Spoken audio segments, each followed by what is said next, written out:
Graça e paz, irmãos e irmãs. Minha gratidão ao reverendo Gilmário. Nos graduamos juntos no Seminário Presbiteriano do Norte, em Recife, em 1987. Então já dá para você mais ou menos adivinhar a nossa idade.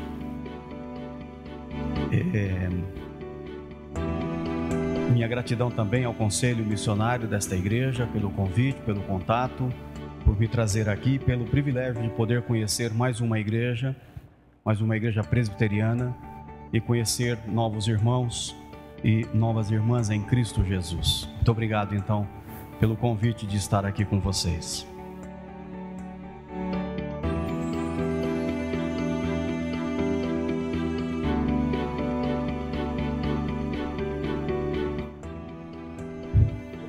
Jesus tinha 30 anos de idade quando começou o seu ministério público. Até então, ele não havia feito nada ministerialmente falando.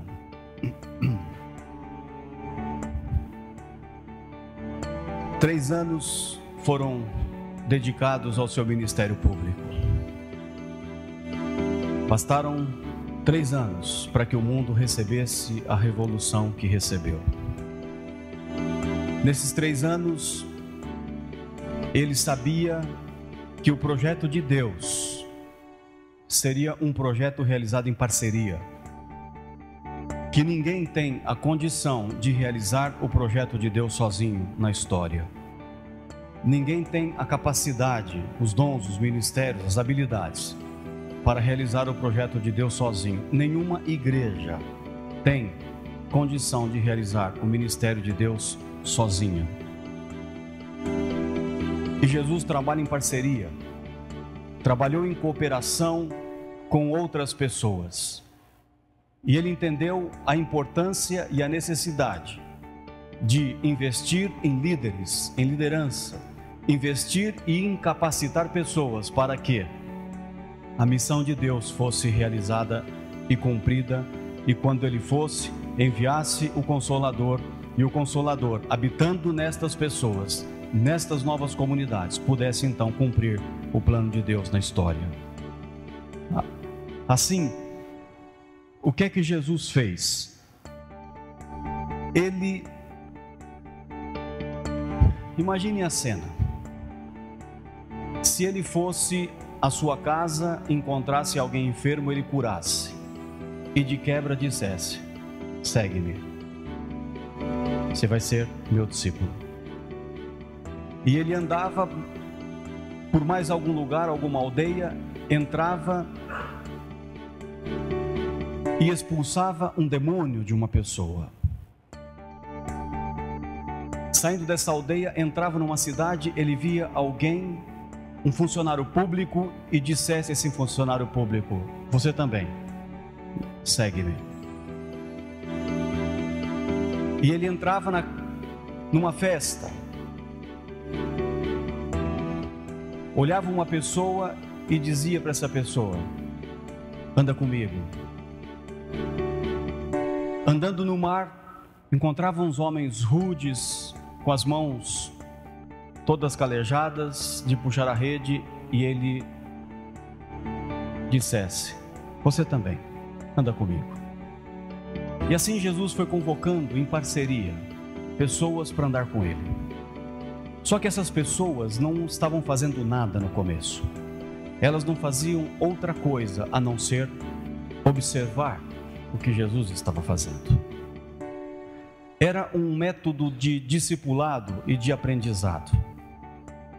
Jesus primeiro precisava fazer, para que as pessoas pudessem ver, e ao ver, serem encorajadas, motivadas a também fazer. Às vezes eu percebo na igreja que a gente pede para as pessoas fazerem algumas coisas, mas nós não as capacitamos e não mostramos antes como elas devem fazer. Jesus não caiu nesse engodo. Jesus primeiro faz, demonstra, mostra, exemplifica, modela, para depois pedir para alguém fazer alguma coisa. E assim então chegamos num texto que é uma aula magna de Jesus. Então ele já havia feito muitas coisas, havia andado na Galileia, curando, exorcizando, fazendo milagres, atendendo às necessidades das pessoas, e agora ele entende então que chegou o momento de ele passar para os seus discípulos, para estes e estas pessoas que ele convocou, que ele chamou, para dizer: agora é a vez de vocês. É chegado o momento de vocês realizarem o projeto de Deus na história, e vocês são então estes agentes da missão. Bom, eles já tinham tido modelo, exemplo. Não precisavam ficar mais apavorados com os demônios, porque os demônios se lhes submetiam. Não precisavam ficar ansiosos em relação se a cura iria acontecer ou não. Agora eles tinham visto a personificação do reino de Deus ali. O poder do reino de Deus estava ali. Eles tinham experimentado deste poder na própria vida deles. E agora então é chegado o momento de liberá-los e dizerem: vão. Enquanto vocês vão para lá, eu vou para cá. Mas antes que eles fossem, era necessário uma aula derradeira, como uma aula última, para que eles pudessem então aprender com este homem lições profundas, para que pudessem, no poder do Senhor, na autoridade dele, realizarem a missão de Deus no mundo. E a aula é esta daqui: Jesus e a missão integral urbana. Mateus capítulo 9, 35, de 10 a 1. E disse: e percorria Jesus todas as cidades e povoados. O ministério de Jesus foi um ministério urbano. Percorria Jesus todas as cidades, ensinando nas sinagogas, pregando o evangelho do reino e curando toda sorte de doenças e enfermidades. Vendo ele, Jesus, as multidões, compadeceu-se delas, porque estavam aflitas, exaustas, como ovelhas que não têm pastor. E então se dirigiu a seus discípulos: a seara, na verdade, é grande, mas os trabalhadores são poucos. Rogai ao Senhor da seara que mande trabalhadores para a sua seara. Tendo chamado os seus 12 discípulos que ele havia convocado, que eles até então não haviam feito nada, deu-lhes Jesus autoridade. Ensina-nos, Senhor Jesus, nessa noite. Espírito Santo, guia-nos na verdade.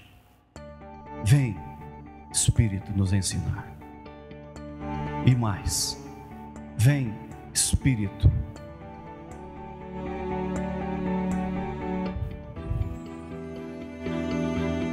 fazer uma obra tal no nosso coração, que possamos não refutar os teus desafios a nós nesta noite. Confirma, ó Espírito Santo, a tua obra por meio das nossas vidas em Cristo Jesus. Amém. Eu entendo que aqui existem 5 Cs. São 5 Cs da missão, e especialmente da missão urbana. Então fica fácil para nós decorarmos e visualizarmos. O primeiro C da missão tem a ver com o contexto. Toda missão acontece e existe em um contexto específico e particular. E a esse contexto, e a essa particularidade, e a esta região, e a esta cidade, é que nós nos propomos a realizar a missão de Deus no mundo. Me parece que às vezes nós não entendemos esse conceito, essa importância, e achamos que podemos ser a mesma igreja em todos os lugares do mesmo jeito. Não dá. Não dá. Não dá para ser igreja presbiteriana aqui em Taguatinga e querer ser a mesma igreja presbiteriana em Tubarão, Santa Catarina, que estive na semana passada. Não dá. Você vai me dizer, a palavra de Deus é a mesma? Óbvio. Óbvio que é. A nossa doutrina é a mesma? Sim, é a mesma. Então por que que não dá? Porque as demandas não são a mesma. As necessidades das pessoas não são a mesma. Uma coisa é ser uma igreja num complexo turístico, como Florianópolis. Outra coisa é ser uma igreja num complexo industrial, como as igrejas do Grande ABC, em São Paulo. Muda radicalmente a configuração desta comunidade, muda inclusive os horários dela se reunir. Uma cidade industrial tem turno sobre turno, turno sobre turno, não dá para ter reunião de oração às 6 horas da manhã. O contexto reclama e exige de nós metodologias diferentes. Não dá para ter a mesma metodologia no mesmo lugar em todos os lugares. Impossível. Não dá. Eu estava na semana passada recebendo um estudante de pós-graduação lá na faculdade, vou ser o orientador dele, e ele me dizia o seguinte: olha, eu estou querendo fazer uma pesquisa, ele é da igreja do Nazareno, eu estou querendo fazer uma pesquisa, e a minha pesquisa é o seguinte: lá no bairro da Zona Leste, em São Paulo, eu percebi que durante estes últimos 40 anos mudou muito radicalmente a configuração do bairro. Antigamente nós entregávamos 100 folhetos, vinham 10, 15 pessoas à noite na igreja. Hoje nós entregamos 10 mil para virem 3. Mudou. O mundo mudou. O mundo daquele tempo não tinha Facebook, não tinha Twitter, não tinha as redes sociais. O mundo mudou. Se a igreja não mudar, se ela não perceber que o seu contexto é diferente e que exige respostas diferentes ao contexto, não tem como. Tenta entrar num condomínio fechado para você ver o que acontece. Quem consegue? Você para na primeira cancela. Pois não. Não, eu vim aqui evangelizar. Tenta. Faz um teste, tenta. Você vê se você vai conseguir entrar no condomínio. Você vai conseguir com os caras vêm com metralhador em cima de você, sai fora daqui.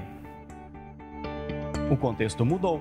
Como é que nós entramos num condomínio fechado para levar a boa nova do reino de Deus às pessoas? As metodologias são novas e Jesus entendeu disso. Me parece que a igreja não entende. Jesus entra nos povoados, entra nas cidades, e os seus métodos eram diferentes de cada lugar. É que eu não tenho tempo para mostrar para vocês, para mostrar que o ministério de Jesus na Galileia foi radicalmente diferente do ministério dele na Samaria e na Judeia, que foi radicalmente diferente em Jerusalém. Eu não tenho tempo para mostrar isso para vocês. Não pense que o ministério de Jesus foi igual em todos os lugares. Não foi. O ministério de Jesus em Jerusalém não foi igual ao ministério que ele desenvolveu na Galileia, entre os pobres. Em Jerusalém ele só ficou em 2 geografias, no templo e no monte.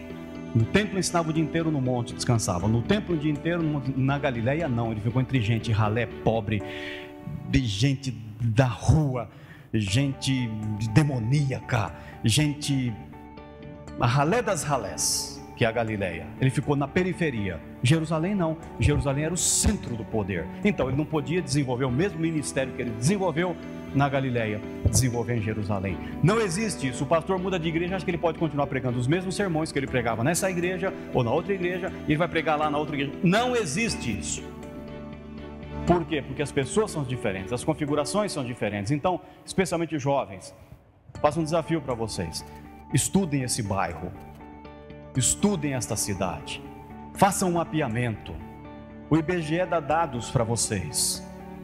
mas vocês podem fazer campanhas específicas para entender a configuração e a realidade desse bairro. Coloca um crachazinho aqui, Centro de Pesquisa Religiosa.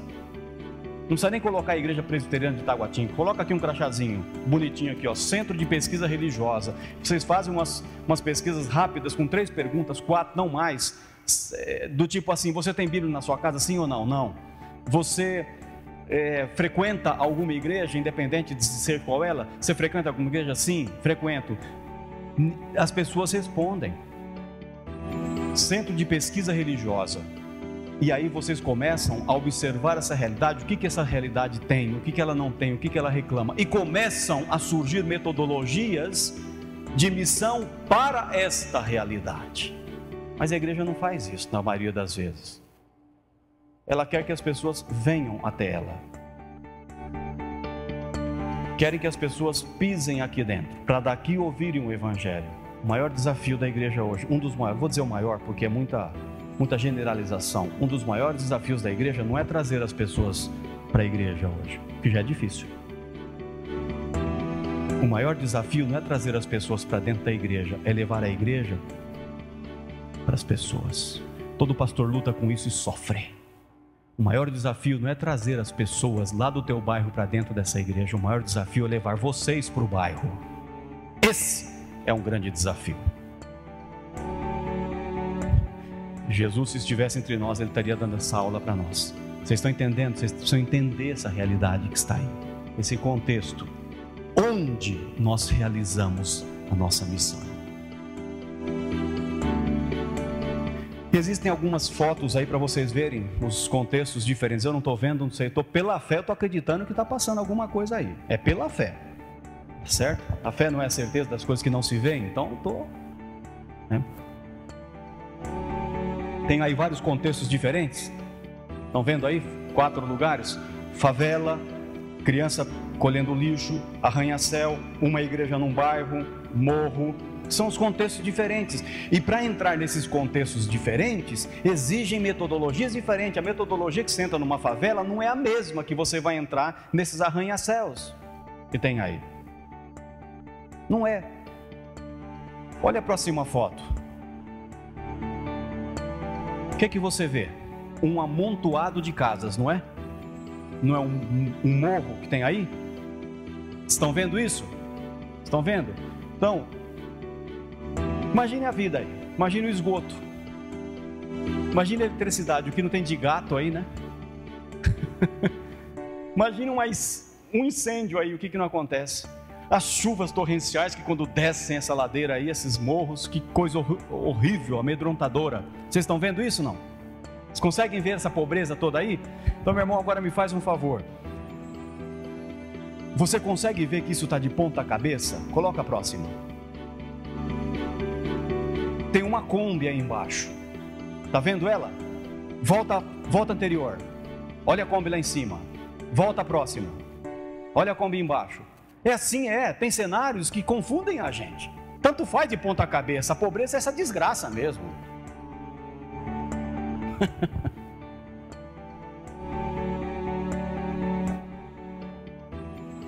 Temos que entender o contexto da missão.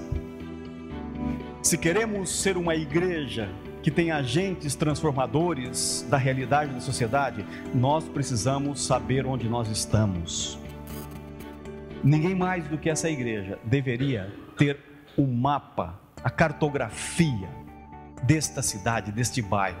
Vocês podem fazer isso.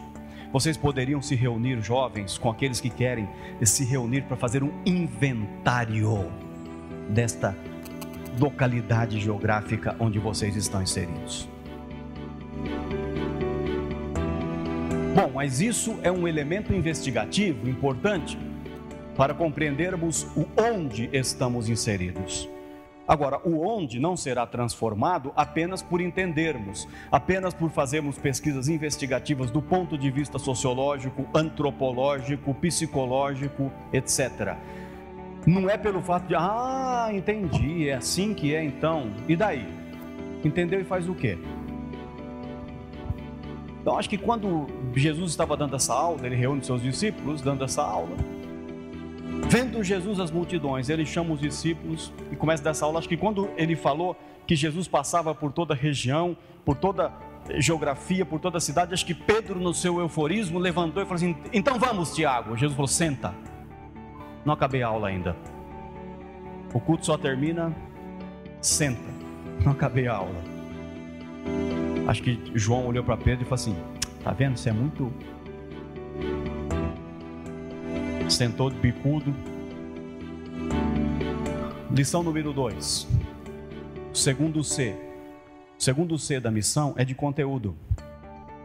E o conteúdo refere-se ao o que da missão. O que é que nós vamos levar para esse contexto, para essas cidades, para esses povoados? O que a gente leva? A gente não leva a igreja. A gente não leva a igreja. Quem fez isso foi Constantino. A gente não leva a igreja. O que a gente leva? A gente leva o que Jesus levou. E os discípulos vão levar o quê? Aquilo que Jesus está dizendo que eles devem levar. Vejam os 3 conteúdos da missão no próximo slide. Diz que Jesus fazia 3 coisas nas cidades em que ele passava. A primeira, diz que ele pregava o evangelho do reino. Segundo, ensinava na sinagoga. Terceiro, curava toda sorte de doenças e enfermidades. São as 3 coisas básicas do ministério de Jesus. A proclamação, que é o elemento do querigma do evangelho. Proclamar, e não foi lido um texto hoje aqui: como ouvirão se não há quem proclame? Então Jesus reúne essa turma, este bando de homens que são loucos por ele, apaixonados por eles, né? E diz assim: vocês vão pregar, mas vocês não vão pregar a vocês mesmos, como o apóstolo Paulo diz: pois nós não pregamos a nós mesmos, mas a Cristo Jesus como Senhor. Se tem alguma coisa que nós pregamos a nós mesmos, é que nós somos servos dele. Vocês vão pregar o evangelho. Vocês não vão pregar a sinagoga, vocês não vão pregar a igreja, você não vai pregar o que você acha que é certo ou errado, você vai pregar o evangelho do reino de Deus. Hoje eu dei uma liçãozinha para a igreja nesta manhã e estou lembrado da lição. O professor gosta de dar lição. A lição é essa: o que é o evangelho do reino de Deus? Se você não sabe o que é o evangelho do reino de Deus, você vai pregar o quê?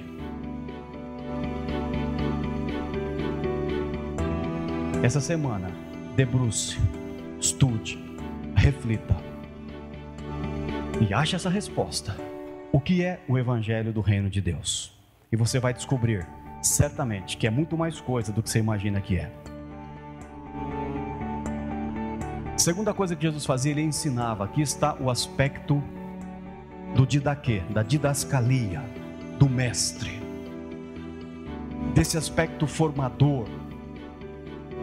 Para que esse seja um discípulo transformador, ele ensina, ensinar e ensinar. Para ensinar, você precisa saber.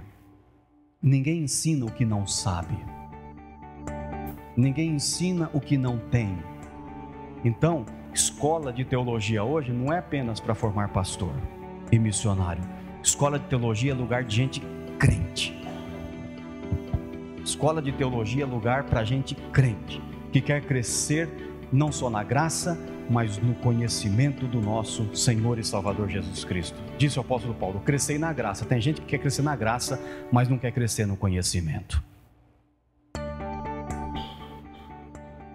Então eu convido você para pegar pelo menos um folder da escola da Faculdade Teológica Sul-Americana, que está ali. Você pode estudar via online, educação à distância, e se graduar em teologia por 3 anos. Ah, mas eu não vou ser pastor. Visãozinha míope. Teologia não é só para quem quer ser pastor. Teologia é para quem quer ser um melhor cristão e servir a Deus. Hoje, os profissionais em missão estão muito servindo a Deus. Então, como é que você vai ensinar alguém se você não tem conteúdo para passar? Curando toda sorte de doenças e enfermidades. O que é isso? Isso é prestar um serviço. Jesus está prestando um serviço àquelas pessoas que entram em contato com Ele e àquelas pessoas que Ele entrou em contato com elas. E agora os discípulos vão entrar nos povoados. Ele vai dizer: quando entrares numa casa, vocês vão ter contato com as pessoas, e ao terem contato com as pessoas, vocês vão passar a servi-las. Então, o que é que os discípulos vão fazer para transformar aquelas cidades, aquelas povoados, aquelas... Não precisam inventar roda. Jesus disse: vocês entram numa cidade, proclamem o Evangelho, ensinem as pessoas e sirvam as pessoas. Eu fico muito impressionado, mas muito impressionado com a atitude que Jesus teve em relação ao serviço. Olha isso daqui. Jesus sabia que o Pai havia colocado todas as coisas debaixo do seu poder, e que viera de Deus e estava voltando para Deus.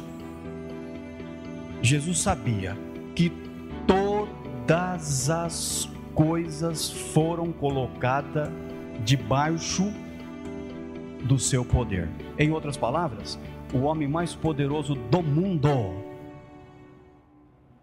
Eu faço uma pergunta para você refletir. Se hoje, nesse exato momento, alguém viesse e proclamasse, tivesse o poder de dizer para você: eu hoje te proclamo o homem ou a mulher mais poderosa da face da terra, o que você faria?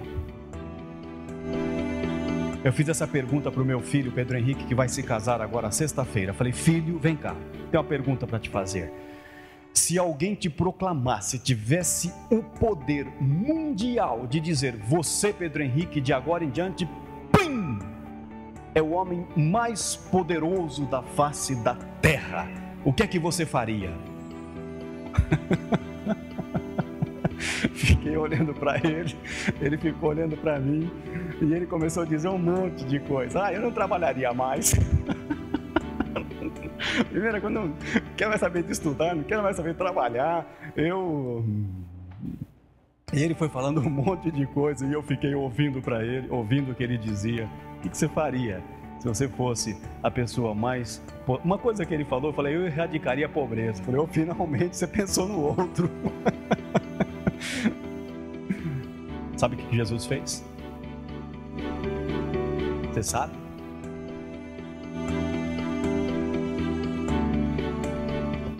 Jesus sabia que o Pai havia colocado todas as coisas debaixo do seu poder. Assim o quê? Sabendo disso, que todas as coisas haviam sido colocadas debaixo do seu poder, assim, levantou-se da mesa, tirou a sua capa,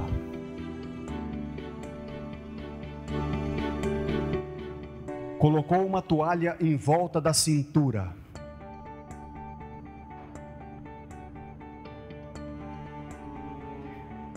depois disso derramou água numa bacia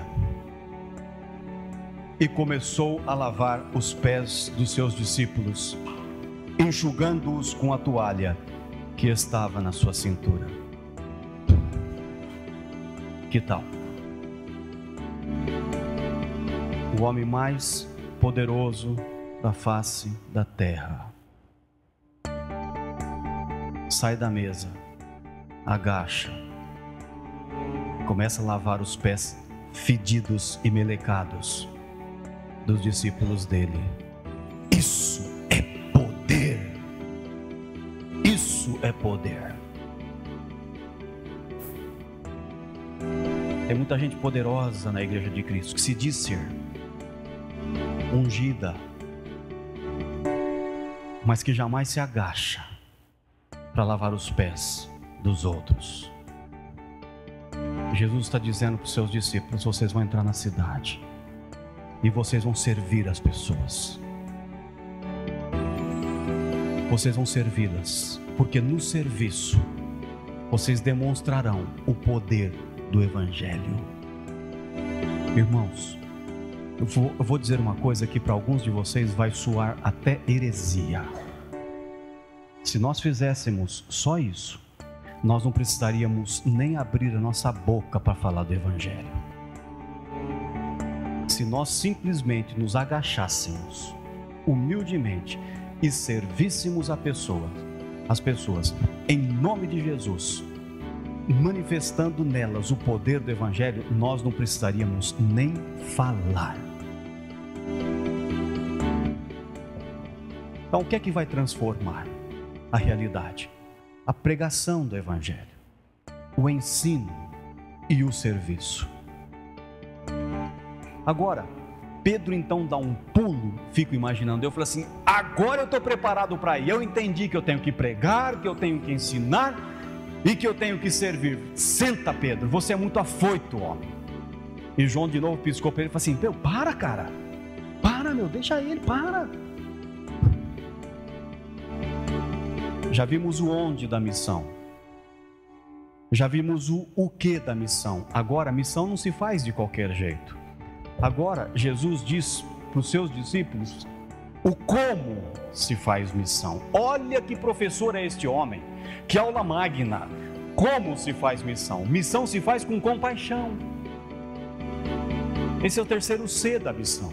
Missão se faz com compaixão. Não se faz de qualquer maneira. Tem gente que eu percebo que faz missão com raiva. Você acredita nisso ou não? Tem gente que faz missão com raiva, que prega o Evangelho com raiva desses ímpios, mulherengos, beberrões, vagabundos. Peraí, criatura de Deus, brother. Pode ser beberrão, vagabundo, mulherengo, mas é criatura do Altíssimo. E tem gente que fica com raiva. Não pense que isso não é impossível. Jonas teve raiva. Eu sabia que tu eras um Deus clemente, misericordioso e queria se compadecer desses desgraçados. Jonas foi assim. Por isso que ele não queria ir para Nínive. Eu sabia. É possível realizar a missão de Deus com raiva no coração, com segundas intenções, mas que não esse nutrir, essa compaixão. Então esse é o terceiro C. Parece que Jesus era presbiteriano. No item anterior foram 3 pontos, né? Proclamação, ensino e serviço. Agora ele falou, vocês vão fazer isso com compaixão. 3 pontos de novo, se não vejam.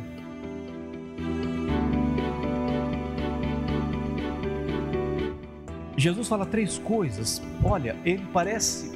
A ideia que me dá é que Jesus, assim, ele antevê a sociedade que nós estamos vivendo hoje, a contemporânea. Parece que a ideia que me dá é que ele tinha, assim, um binóculo, assim, uma máquina tão poderosa que fizesse, assim, um zoom nos nossos dias atuais. Veja se o que Jesus disse não é uma exata descrição da vida contemporânea hoje. Ele falou, vocês precisam nutrir a compaixão por 3 razões. Primeira, porque as pessoas estão, no texto bíblico, elas estão o quê? Exaustas, aflitas e como ovelha que não tem pastor. Qual é a palavra contemporânea para aflição? Deprê. Hoje eu tô meio deprê. Levantei deprê. Deprê hoje virou até moda. Tô meio deprê hoje. Você vai no médico, você já sai com tarja preta. Entrou no psiquiatra, psicólogo, não pode. Não pode. Ele não tem essa autoridade de prescrever. O psiquiatra tem. Pisou no psiquiatra, você já vai sair com tarja preta. Eu sei que você está tomando, não tem problema, meu irmão. Você é tão abençoado como eu. Continua tomando tua tarja preta. Tá, você precisa mesmo. Tem gente que não toma, fica irritadíssimo. Negócio impressionante. Hoje, a sociedade contemporânea, moderna, está gerando essa doença. A doença, depressão, é doença dos dias atuais. Vocês querem ver? Não estou falando que é você, tá bom? Para você não ficar assim acabrunhado ou acabrunhada. Quantos aqui conhecem ou se relacionam com uma pessoa deprimida? Levanta a mãozinha que eu quero ver. Quantos aqui se relacionam, conhecem uma pessoa deprimida? Agora dá uma olhadinha. Levanta a mão, gente boa. Agora dá uma olhadinha aí, ó. Olha, ó. E aí? Antigamente é do diabo. Jesus dá uma olhadinha. E é interessante que diz assim: vendo ele as multidões, ou seja, vendo eles as pessoas. Escuta, você trabalha todo santo dia, quem tem trabalho, ou vai na escola, você vê? Do you see? Você vê? Para ter compaixão tem que ver. Você vê as pessoas deprimidas? Consegue visualizar? Consegue perceber? E Jesus sim. Vendo ele as multidões, compadeceu-se delas, porque elas estavam aflitas. Ele viu. Então eu tenho que ver. A segunda coisa que Jesus viu, ele viu nessa multidão, porque eu e você passamos todo santo dia. A palavra lá é exausta. Aflição é para depressão. Exaustão. Tipo, ai, que cansado. Não tem uma pessoa que na semana não fala para a esposa, não fala para o tio, não fala para o amigo, não fala, não sei, para o Zé, para o Francisco, para a Tereza, assim, meu, que semana, cara, tô podre, tô podre, tô cansado. É ou não é? Talvez você já esteja aqui no culto assim, ó. Espero que não tenha nada a ver comigo, mas com a tua canseira. Não é? Olha aí. Já vai começar a semana, segunda-feira, nem descansou, cansado. Vai acordar amanhã, já acorda assim, ai, minhas contas, eu tô cansado. Jesus viu pessoas estressadas. E o que a gente faz quando a gente encontra pessoa estressada? Nós seres humanos somos um bicho muito esquisito. Geralmente é quando alguém chega para você e fala assim, ai, eu estou tão cansado, você fala assim, eu também. Como que se o fato de você dizer que também está cansado vai tirar a canseira da pessoa? Ou alguém fala para você assim, meu, eu não sei, eu tô com, me deu um negócio aqui assim na lombar, assim, também ele fala assim, ai, eu não sei o que aconteceu, meu dedinho tá encravado, tá...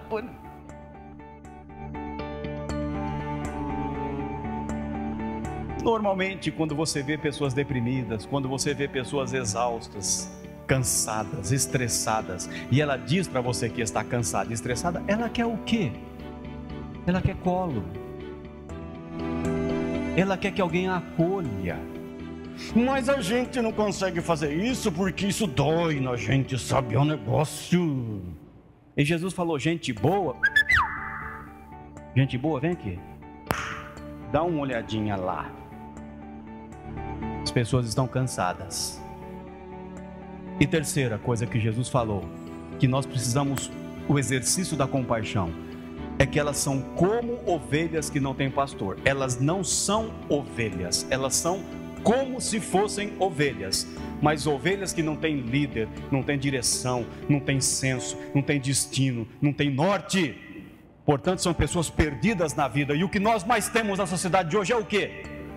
Pessoas perdidas. Tem pessoas que estão perdidas do trabalho. Workaholic, trabalha.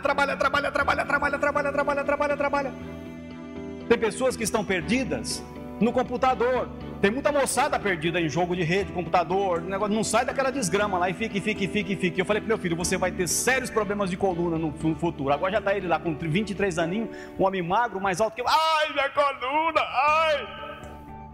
Vai desgramado. Fica lá, deitadão, jogando em rede. Você vai se ferrar no futuro, não tem jeito. Pessoas estão perdidas no computador. A geração de hoje, pelo menos a de Londrina, está perdida no mé. Eu nunca vi como essa moçada bebe. É um negócio impressionante. Uma vez acompanhei meu filho num lugar e os amigos dele, uma boa parte não da igreja, eu fiquei impressionado com o tanto de cerveja que eles metiam naquele balde na festa. E aí aqueles sucos imensos, grande, de goiaba, de sei lá o que, de uva e vodka. Nossa! Mas não deu outro. Daqui a pouco já começou a trançar as pernas de um, outro chamar não sei quem do que, e já, meu amigo do céu, eu nunca vi como esses caras bebem tanto. Maconha é um papelotinho assim, é R$1. R$1. Quanto é? R$1. É R$1. Eu falo, pai, dá R$1 para comprar um sorvete. R$1. Sorvetinho de... A moçada tá perdida, gente boa.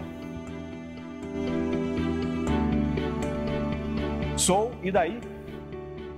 Minha cidade hoje é uma cidade universitária, absurdamente universitária. Ela não era uma cidade agrícola. Transformou-se com uma cidade comercial. Hoje, ela é um polo universitário. Mudou a cara de Londrina. O que nós temos de happy hour, discoteca, balada, pagode agora nem tanto, mas esse sertanejo universitário, meu amigo, o negócio pegou. E a igreja não sabe o que fazer. A igreja não sabe o que fazer. Enquanto a moçada ia para a balada, ia para a universidade, sexo, droga e tudo que você imagina, a igreja estava cantando santo, santo, santo dentro do templo e ela não acordou para saber o que estava acontecendo ao seu redor e ela não consegue mais alcançar os jovens de Londrina.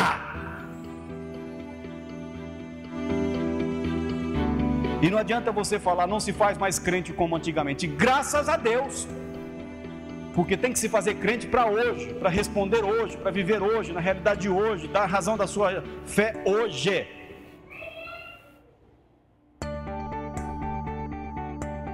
Jesus falou, você vai ter compaixão? Quando você vê um cara, um jovem, voltando de madrugada, bebaço da vida, colocando a vida dos outros em risco, inclusive, dá uma raiva, né? Se pudesse, enchia, deixava 5 dedos na cara do sujeito, né? Pá! Eu sei que dá. Mas Jesus falou que a gente tem que ter compaixão.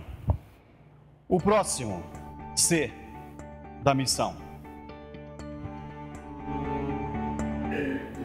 Note vocês que o texto bíblico diz assim: vendo Jesus as multidões, compadeceu-se delas, porque elas estavam exaustas, aflitas, como ovelhas que não têm pastor. Note a transição do texto, que coisa interessante e profunda. Jesus faz o quê? Se não, veja o que o texto bíblico diz.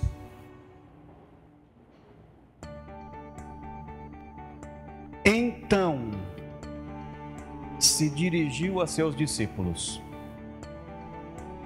Ele viu, mas se dirigiu aos discípulos e disse: estão vendo aí? A seara não é grande? Olha os desafios, olha a gente perdida, olha a turma estressada, olha a turma deprimida. Então é o seguinte, nós precisamos de parceiros para fazer isso. Rogai ao Senhor da seara que envie trabalhadores ao Senhor da seara. Tendo chamado os 12, deu-lhes autoridade para que eles pudessem ir. Então, qual é o quarto C da missão? Compromisso. O que é que Deus está nos propondo nesta noite? Que você se comprometa. Então, dirigindo-se aos seus discípulos. Então, Jesus se dirige a você nesta noite e fala assim: vocês estão vendo? O desafio é muito grande. É muito grande. Quem é o agente para transformar esses desafios? O discípulo. Não confunda discípulo com membro de igreja.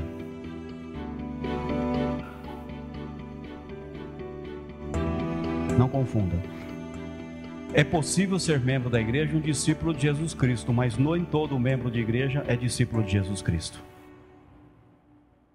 Não confunda isso. Discípulo é seguidor. É aquele que anda atrás de. É aquele que toma sua cruz todo santo dia e segue. E segue. Nós não seguimos uma instituição. Nós não seguimos, nós seguimos uma pessoa. Essa é a grande diferença do cristianismo. A verdade para nós não é abstrata. A verdade para nós não é um conceito. A verdade tem nome: Jesus Cristo de Nazaré. Verdade para nós é uma pessoa, é um relacionamento. Então é possível, às vezes, nós estarmos dentro da igreja e, por incrível que pareça, não sermos verdadeiros discípulos e discípulas de Jesus Cristo. Porque aquele que é, faz o que ele fez, anda como ele andou, faz o que ele fez e anda como ele andou. Então dirigiu aos seus discípulos dizendo: vocês vão fazer alguma coisa ou não? Ó, tá vendo? A seara é grande. O que vocês vão fazer?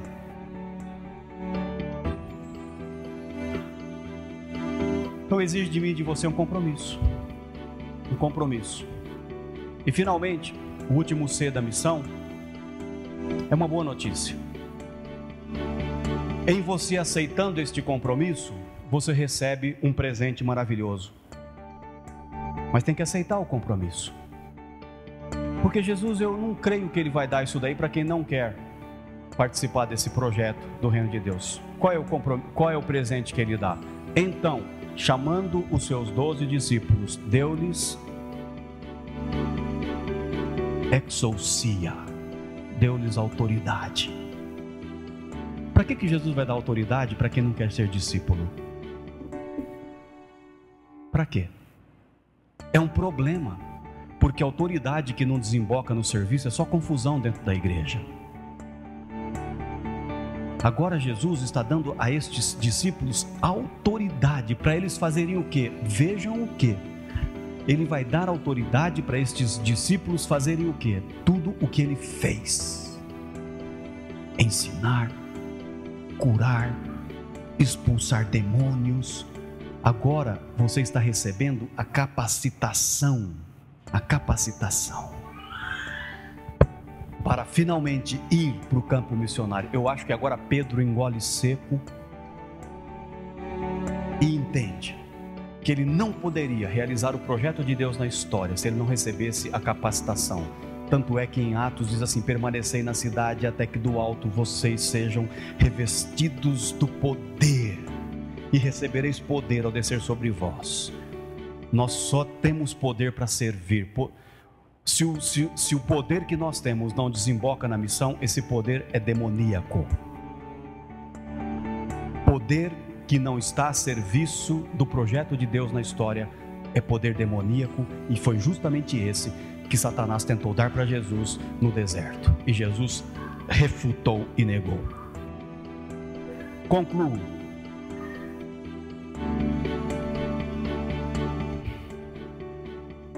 Com o que aconteceu com esses próprios discípulos. Eles foram.